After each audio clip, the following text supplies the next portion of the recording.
What's going on, everybody? We are 1vs1 Gaming on Palace of Sticks. Today we're going to be talking about the current generation consoles life cycle.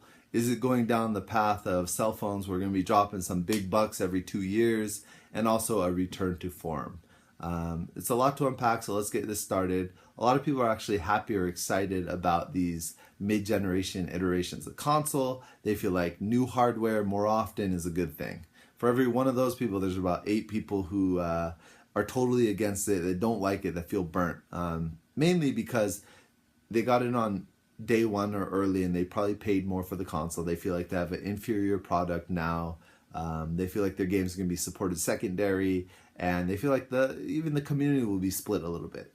For me, I feel like it's non-consequential. The power gap between these mid-generation iterations is not big enough to be excited for. It's definitely not big enough to be butthurt about. And this topic in general, I feel like gets way too much attention. Yes, I'm guilty. I'm putting up a video, but I'm a hypocrite. What are you going to do?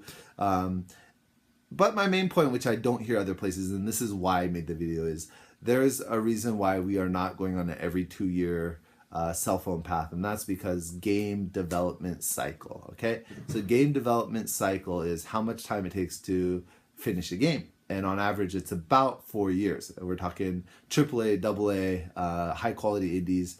It's about 4 years. And for people who don't know, previous to the Xbox 360 and the PS3, the average console life cycle was 4 years. See, they actually go hand in hand.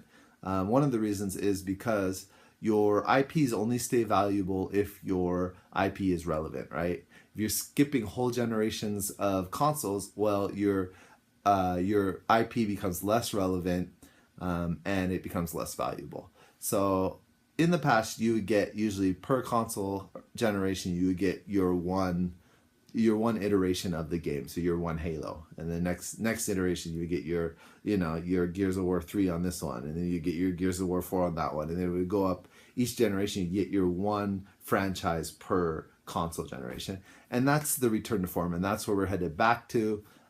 Cell phones are much different because apps are cheaper to make, they take a lot less people, and they can be done a lot faster.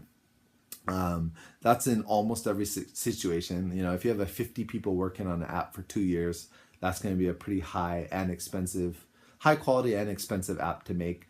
For games, if you have 50 people working on for 2 years, it's going to be an indie game that's inexpensive to make, right? So it's not quite apples to apples. But yeah, so I think we're definitely going to be returning to the 4-year life cycle, return to form. The Xbox 360, PS3 was very special.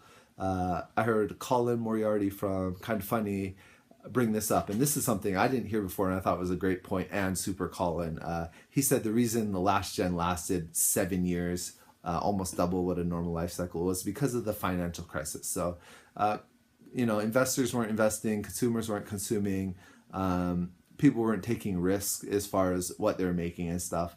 And so, because of that, the console lasted almost twice as long. We're in recovery, some people would say, so we feel like, I feel like that's where the return to form comes from. We're going to start getting our, one franchise per console. That's